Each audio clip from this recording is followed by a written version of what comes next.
Jonathan Daval est-il un pervers narcissique? Dans cette vidéo, je vais vous donner un éclaircissement sur son comportement. Le plus important n'est pas de dire s'il est un pervers narcissique ou pas, mais de vous montrer les signes de manipulation qu'il exerce sur son épouse Alexia et sur sa belle famille, et de vous donner des explications afin de prévenir les personnes qui sont à risque. Vous allez voir qu'il y a de nombreux signes si on a le recul et les connaissances pour le voir. Et comme c'est mon métier, je vais vous révéler ces signes et leur interprétation.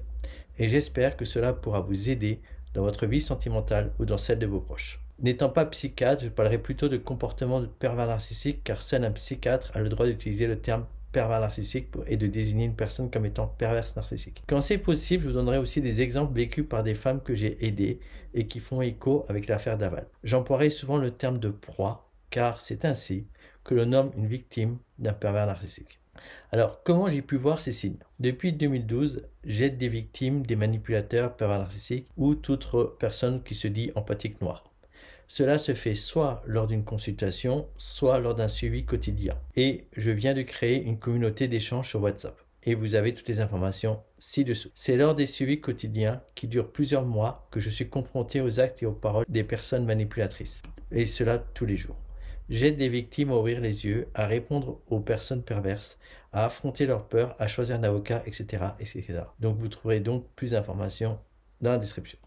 Donc, vous vous doutez bien que j'ai une grande expérience du comportement d'une personne manipulatrice, voire pervers narcissique. Et je crois avoir tout entendu sur ce qu'une personne pervers narcissique peut faire subir à sa proie, même si je découvre encore et toujours des nouveautés chaque jour, car le comportement des pervers narcissiques n'a pas de limite. Tout le monde peut s'en sortir avec une aide adaptée dès maintenant. Si vous le souhaitez, j'ai vu l'excellente série sur Canal+, Alexa, autopsie d'un féminicide, consacrée à l'affaire Daval. Je vous la conseille car d'une part, elle est très bien, et il n'y a pas d'acteur qui joue un rôle. C'est la famille d'Alexa, ses avocats, les enquêteurs, les procureurs qui s'expriment dans les propos, donc les propos ne sont ni déformés ni romancés.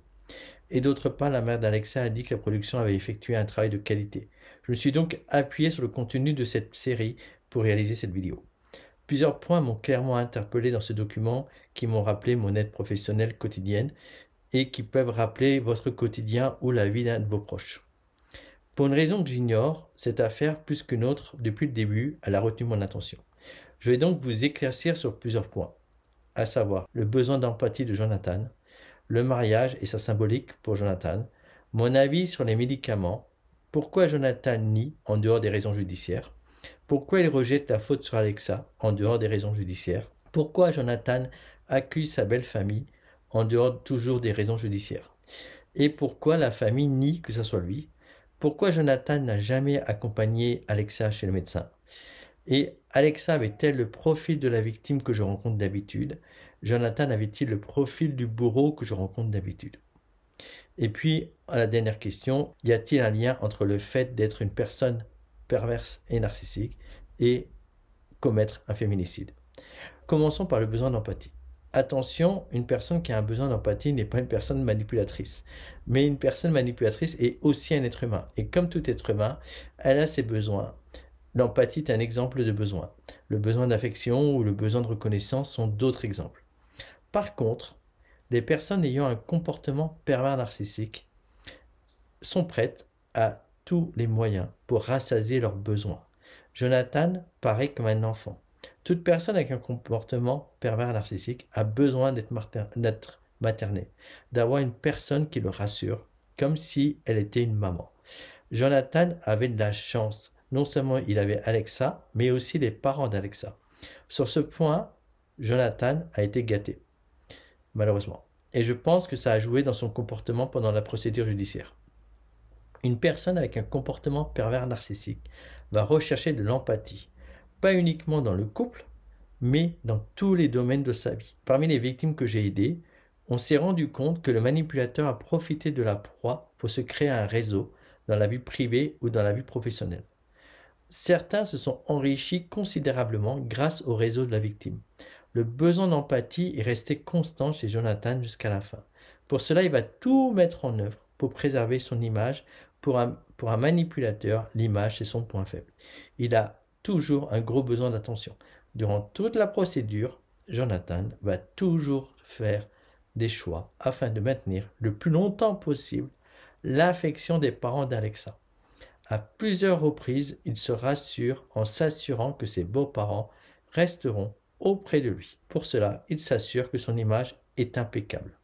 Si vous regardez le document, regardez bien durant la procédure les choix de Jonathan. Il va toujours choisir le choix qui lui permet de préserver son image auprès de sa belle famille et donc de garder l'empathie de ses beaux-parents jusqu'à la fin. Il va craquer au moment où la mère d'Alexa lui parle du pardon, de pouvoir pardonner et du chat. Elle s'est mise dans une position d'empathie. C'est ainsi qu'il a avoué ce besoin d'empathie est le fil rouge de Jonathan. De la même manière, il va reconnaître avoir brûlé Alexa, que la mère d'Alexia le menace que ce sera sa famille qui sera accusée. Donc pas peur que son image auprès de sa famille, cette fois-ci, et pour ne pas noircir son image aux yeux de la mère d'Alexia, il avoue. L'empathie pour Jonathan est aussi importante que la drogue pour un drogué. Donc, pour avoir son empathie, il doit gérer son image. D'une manière générale, quand on a un besoin d'empathie ou d'affection, on va le chercher chez le conjoint ou la conjointe des enfants, de la famille, des amis, mais aussi des animaux de compagnie. Donc peut-être qu'il cherchait de l'attachement chez le chat d'Alexa. L'attachement de Jonathan au chat d'Alexa va sûrement dans ce sens. L'image est le point faible d'un manipulateur. J'ai aidé une femme qui a réussi à faire reconnaître la violence du manipulateur sur ses enfants en le menaçant d'un procès en justice, donc sur la place publique. Cela a marché, il a reconnu les faits pour éviter le procès et préserver son image. Retenez cela. Concernant le mariage de Jonathan et d'Alexa, je pense que le mariage est un moment pivot dans la relation. Dans toute relation toxique, une fois que la proie est acquise, le vrai comportement du manipulateur commence. Certaines victimes ont l'impression d'avoir deux personnes différentes, avant et une fois qu'elle est acquise. La période de séduction est très intense quand il s'agit d'un pervers narcissique. Cela porte un nom, ça s'appelle le love bombing. Quand ce genre de personnes séduisent, ils en font des tonnes. Alors ça va être beaucoup de restaurants, beaucoup de week-ends, tout ce qui est possible de faire, la personne va le faire. Beaucoup de proies m'ont dit qu'aucun homme, avant de rencontrer la personne à caractère pervers narcissique, en avait fait autant que ces personnes-là. Il y a aussi des pervers narcissiques qui étudient la proie, et ils sont nombreux, et ses goûts avant de la séduire. Par exemple, si la proie aime le sport, le yoga et manger bio, comme par hasard, il va aimer le sport, le yoga et manger bio. Forcément, la proie sera séduite. Puis, il y a un moment où la proie devient acquise. Ce moment n'est jamais le même selon les histoires. Cela peut être le premier je t'aime, le mariage, le premier enfant, le début de la vie commune, etc. Quand on regarde le document, il est clair que le moment clé, c'est le jour du mariage. Alexia est définitivement acquise. Et à partir de là, il peut commencer à faire ressortir sa vraie nature. C'est à partir de là, Jonathan savait qu'il avait gagné. J'ai essayé aussi de chercher la signification sur l'utilisation de la veste de mariage le jour de l'enterrement. Pourquoi Jonathan a mis cette veste? La première idée qui m'est venue, c'est une veste noire. Donc on met du noir à un enterrement. Donc ça lui évite d'en acheter une autre. Elle fera l'affaire pour un enterrement. C'est une hypothèse qui n'engage que moi, mais si elle est juste, c'est un moyen de montrer qu'Alexa n'existe plus pour lui, donc pas la peine d'en acheter une autre. Mon avis sur les médicaments. Dans le cas des femmes que j'ai aidées, en général, l'homme qui est manipulateur veut des enfants. Quand les enfants sont là, il ne va pas s'en occuper du tout. Bien au contraire, il peut même les donner à ses parents les jours où il a la garde en cas de séparation des conjoints. Mais avoir des enfants a deux avantages. D'une part, ça lui donne un signe de virilité, ça veut dire que c'est un homme accompli qui est capable de procréer. Et d'autre part, cela renforce le lien. Une femme qui a des enfants quitte plus difficilement son conjoint, même si c'est les pires des manipulateurs. Et ça, le manipulateur le sait ou le comprend très vite. Les enfants renforcent le côté acquis. Dans le document, Stéphanie, la sœur d'Alexa, et son mari soupçonnent fortement Jonathan d'avoir drogué Alexa pour tuer le bébé qu'elle porte. Elle évoque le fait que Jonathan ne voulait pas et n'avait pas la force d'être père. Donc c'est contradictoire avec ce que je viens de dire et l'envie du pervers narcissique d'avoir des enfants. Mais dans le cas de Jonathan, c'est un scénario qui tient la route car oui, ce genre de personnes restent des enfants. Donc ils ne veulent pas s'en occuper. Mais j'aimerais en rajouter une autre raison. En effet, Quand le bébé sera là, il n'aura plus autant l'attention qu'il demande de la part d'Alexa et de ses beaux-parents. Jonathan a l'exemple de James, le fils de la sœur d'Alexa, dont Alexa est la tante. Or, pour Jonathan, l'attention et l'empathie est une drogue nécessaire, comme je l'ai dit avant. Donc, pour lui, c'est indispensable. Donc, supprimer un enfant tiendrait vraiment la route, puisqu'il est sûr que d'avoir toujours l'attention sur lui. Une personne ayant un comportement de pervers narcissique veut que ça se passe comme il veut, peu importe les conséquences. Donc oui, il est tout à fait capable de tuer pour quelque chose d'aussi banal que de l'empathie, même si les conséquences sont horribles, malheureusement comme c'est le cas ici. Rien ne l'arrête, rien n'arrête une personne à caractère pervers narcissique. Au passage, je suis impressionné par les connaissances de Grégoire, le beau-frère, sur ses recherches. Je ne sais pas s'il travaille dans le domaine scientifique, mais c'est super intéressant ce qu'il dit.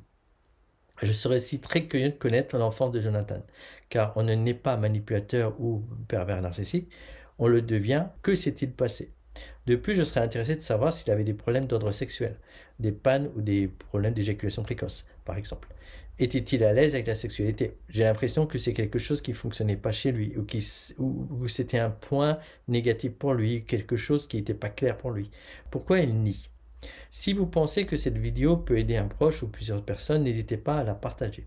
Évidemment, Jonathan nie car il ne veut pas aller en prison. Mais ce n'est pas la seule raison. Je vais vous expliquer une notion importante. Un être humain agit toujours par bénéfice. C'est triste ou pas, mais un être humain ne fait jamais rien sans bénéfice. C'est comme ça, on est tous comme ça. Et le bénéfice est toujours pour soi-même, donc pour la personne qui fait quelque chose ou qui dit quelque chose. Même quand vous dites quelque chose, vous faites quelque chose pour un autre adulte, c'est d'abord pour vous. Un bénéfice peut être sain ou malsain. Un homme qui offre des fleurs pour montrer son amour, son bénéfice, il est facile à comprendre, il veut que l'histoire continue, il est bien avec la personne et il veut que l'histoire continue. C'est un bénéfice totalement sain, il n'y a rien de malsain dans le fait d'offrir des fleurs. Puis le bénéfice secondaire est pour l'autre, la joie de recevoir des fleurs par exemple. Le bénéfice de Jonathan est malsain, évidemment. Il nie donc pour gagner du temps. C'est ça son bénéfice. Gagner du temps avec les gendarmes bien sûr, mais je pense aussi à un autre bénéfice, obtenir le plus longtemps possible la gentillesse et l'empathie des parents d'Alexa. Et oui, toujours. Pour lui, c'est fondamental, c'est hyper important. Peut-être qu'il a choisi d'être avec Alexa en raison de l'empathie de ses parents et de sa famille. Une personne pervers narcissique veut toujours obtenir ce qu'il veut. Peu importe ce que cela lui coûte et surtout peu importe ce que cela coûte à l'entourage, en temps et en énergie. Même si les gens se tuent à la tâche, il s'en fout. Pour nier les faits, Jonathan Daven ne se prive pas d'accuser son beau-frère avec une histoire farfelue. Il aurait pu assumer son acte, mais ça n'arrive jamais avec ce genre de personne. Et c'est le seul moyen pour lui, pour préserver son image et essayer d'obtenir encore l'empathie de sa belle famille. Regardez, c'est pas moi, c'est le beau-frère. Donc, aimez-moi. J'émets une hypothèse qui n'engage encore une fois que moi, sachant que le beau-frère d'Alexa est un père de famille, donc, entre guillemets, un mal accompli, sachant que l'enfant, le neveu d'Alexa, a donné envie à Alexa d'être mère, Jonathan en veut-il au beau-frère pour cette raison? Que si Alexa n'avait pas eu cette envie d'être mère, aurait-il pu encore entretenir cette comédie et rester le gendre idéal? Est-ce que Jonathan se sentait diminué par rapport à son beau-frère, et ne voulait pas que ça se voie? On n'a pas les réponses, mais j'avoue que j'aimerais beaucoup les avoir. Alors, pourquoi Jonathan accuse-t-il Alexa d'être responsable? Pour deux raisons. La première est évidente, il ne veut pas être accusé d'un meurtre. Bon, forcément. Ou il veut atténuer sa responsabilité. Mais il ne faut pas oublier qu'une personne qui a un comportement pervers narcissique n'avoue jamais, même les petites conneries, il ne les avoue pas. Ne reconnaît jamais ses erreurs, même les plus petites. Et même pour une petite anecdote, c'est jamais de sa faute. C'est toujours la faute de la proie. Toujours. Il n'aime que lui. Donc pour lui, il est parfait, narcissique. Donc la perfection. Donc il n'est jamais responsable. Il faut absolument un coupable avec une belle théorie. Ce genre de personne se crée une vie idéale et va manipuler l'entourage pour obtenir cette vie. Et ils seront dans le déni de tout ce qui peut perturber la définition de leur vie idéale. Par exemple, ils sont capables de dire qu'il n'y a pas d'audience au tribunal alors que la date est bien déterminée, qu'il n'y a rien à dire, pour ne pas entendre, parce qu'il n'a pas envie d'entendre la décision du juge, qui modifiera sa vie. Et donc, il aura plus sa vie. D'ailleurs, au travail, c'est pareil. Soit ils travaillent seuls, ce sont de très bons commerciaux, il faut le reconnaître, parce qu'ils adorent se créer des réseaux et ils pensent à leur marge. Soit ils sont une vraie plaie pour le supérieur. Ils se comportent comme des enfants rois, donc des gens fainéants. C'est jamais de leur faute, évidemment. Ils peuvent souvent changer d'employeur d'ailleurs. Alors, pourquoi la famille nie que ce soit lui? Donc, difficile de donner une réponse sûre, hein, mais si je me base sur d'autres femmes que j'ai aidées, il ne faut pas oublier que Jonathan a effectué un lavage de cerveau pendant des années, même des décennies. Il a su mettre en place une image de gendre modèle. Il y a une emprise qui s'est installée avec le temps. Et cette emprise a commencé très tôt. Au vu du reportage, on peut dire que Jonathan a bien caché son jeu. Il n'accompagnait pas Alexa chez les docteurs. Bon, cela va vous surprendre, mais c'est un grand classique parmi les femmes que j'ai aidées. Et oui, malheureusement. Quand elle est acquise, donc c'est le cas d'Alexa depuis son mariage, ça arrive constamment. Chaque fois qu'une femme a dû se rendre chez un médecin ou à l'hôpital parmi les gens que j'ai aidés, elle y a été seule. Pourquoi?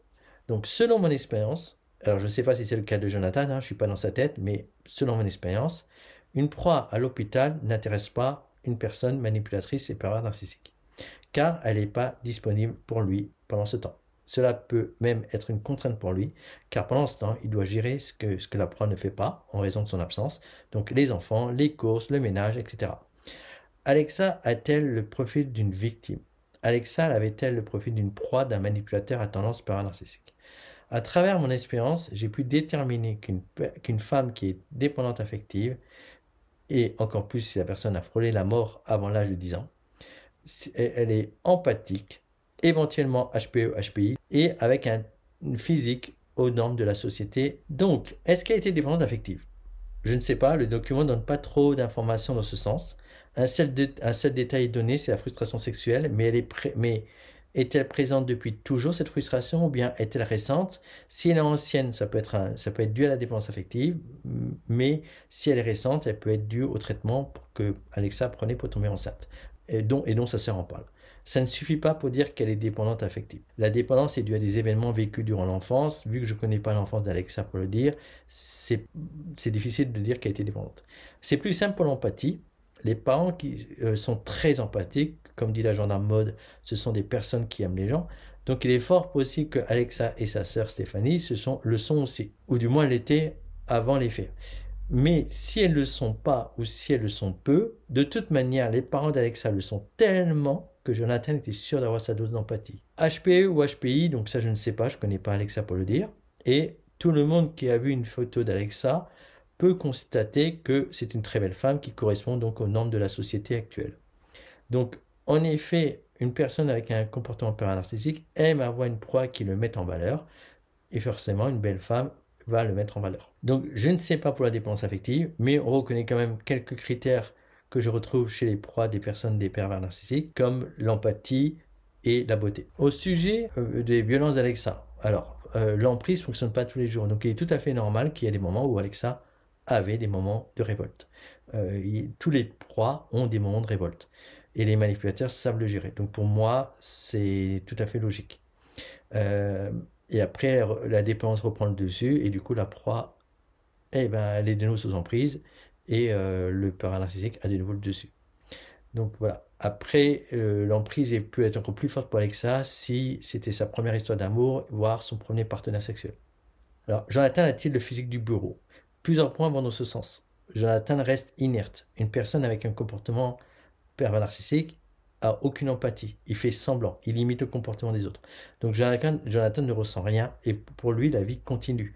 Il ne va pas réagir comme les autres. Par exemple, toute la famille est abattue, mais lui, il va courir lors des courses. Si vous le voyez, on a l'impression que c'est un jour de fête pour lui, quoi. Un autre exemple, le discours fait par Jonathan à l'issue de la marche blanche. Il parle de son épouse comme une sportive, un discours plat sans émotion. Ce qui est normal car il ne connaît pas l'émotion, donc il ne sait pas quoi dire. À aucun moment il dit qu'il aime sa femme. Vous verrez jamais un propos où il dit sa femme, où il dit aimer sa femme. Il dit juste que c'est sa femme.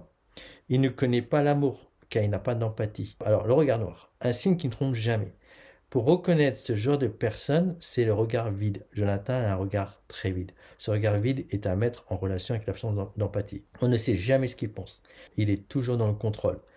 Le double langage. Il n'a pas le même comportement avec l'entourage d'Alexa et ses amis. C'est relevé par les écoutes téléphoniques.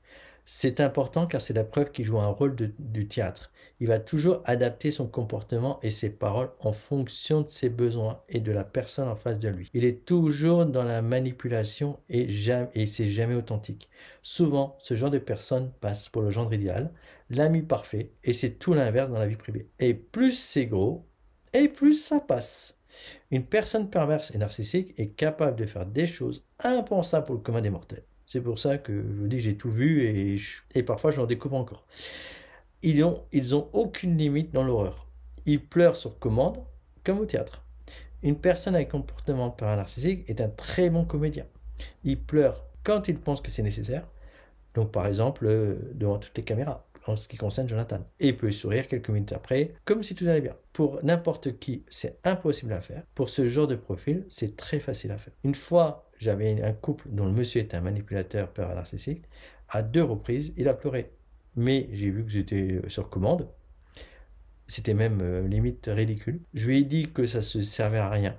La femme a confirmé que ça ne servirait à rien. Il a stoppé dans la seconde. Il a plus pleuré pendant toute la consultation. Clairement, Jonathan a des ingrédients que je retrouve clairement chez les personnes au comportement pervers narcissique. Aurais-je pu sauver Alexa?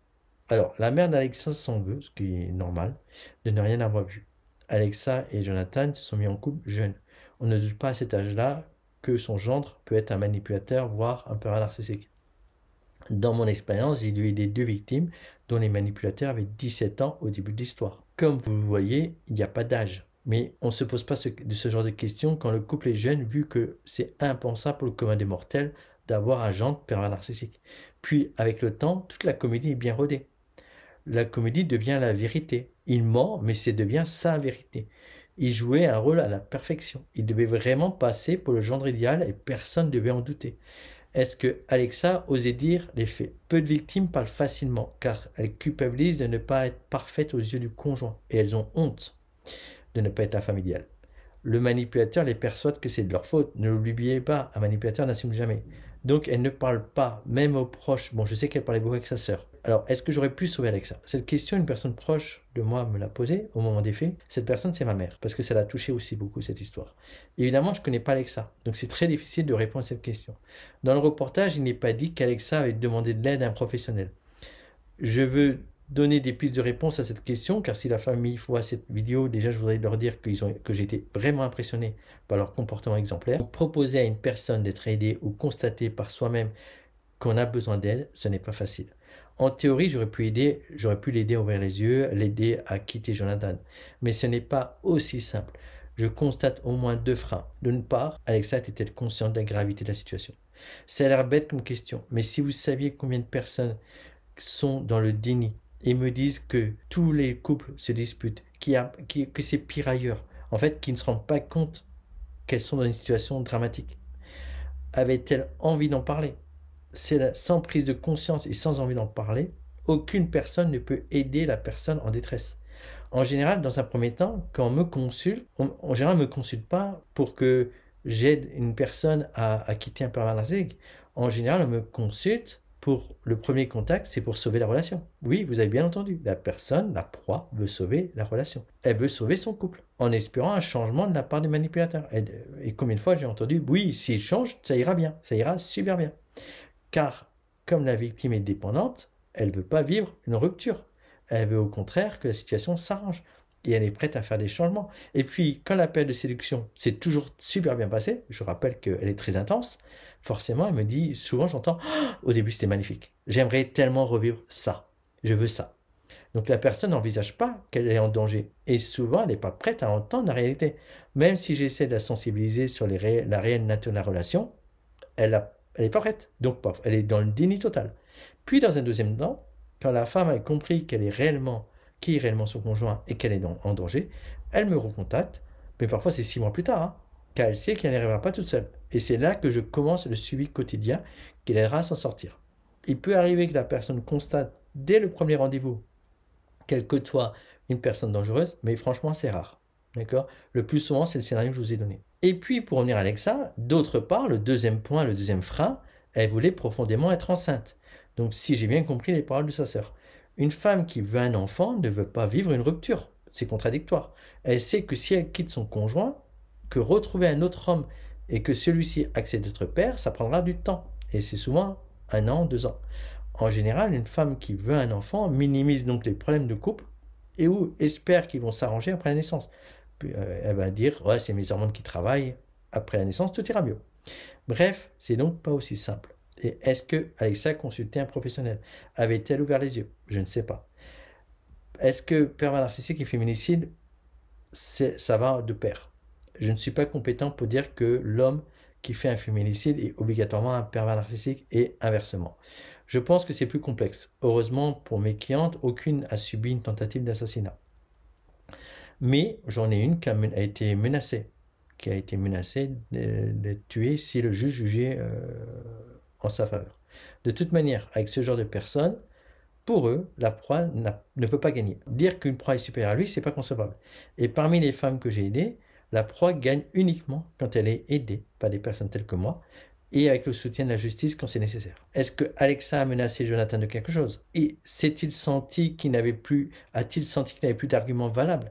C'est possible, car aucune personne manipulatrice accepte que la proie peut avoir le dessus sur lui. Est-ce que Alexa avait-elle ouvert les yeux ce soir-là? Mais peut-être qu'il a juste eu le sentiment ce soir-là qu'il allait la perdre ou qu'il l'avait perdue et qu'elle allait le quitter prochainement. Il ne l'a pas, et du coup, il l'a pas accepté. Quand une personne manipulatrice a ce ressenti, même si c'est faux, même si c'est juste un sentiment, ça peut suffire à la mettre en colère. Mais est-ce que la colère suffit à tuer? J'en sais rien. Il est capable de prendre des mesures extrêmes dans ces moments-là. Mais de la tuer, j'en sais rien. Rappelez-vous qu'une personne qui a un comportement pervers narcissique est une personne qui n'aime qu'elle et qui fera tout pour ne pas manquer d'affection et d'empathie de la part de l'entourage. J'aimerais beaucoup poser cette question aux psychiatres qui ont auditionné Jonathan. Est-ce que le fait qu'il soit manipulateur pervers narcissique est la cause? Ils auraient une vraie réponse. Cette réponse dépasse mes compétences et je tiens à le reconnaître. Voilà ce que je voulais dire au sujet de ce document et de cette affaire qui m'a touché profondément. Sûrement parce qu'elle me rappelle mes clientes que j'ai aidées. J'espère que cette vidéo vous aidera. Si vous voulez me contacter au sujet de cette vidéo pour obtenir de l'aide, n'hésitez pas à me contacter. Mon numéro est dans la barre de description sous la vidéo. Merci beaucoup.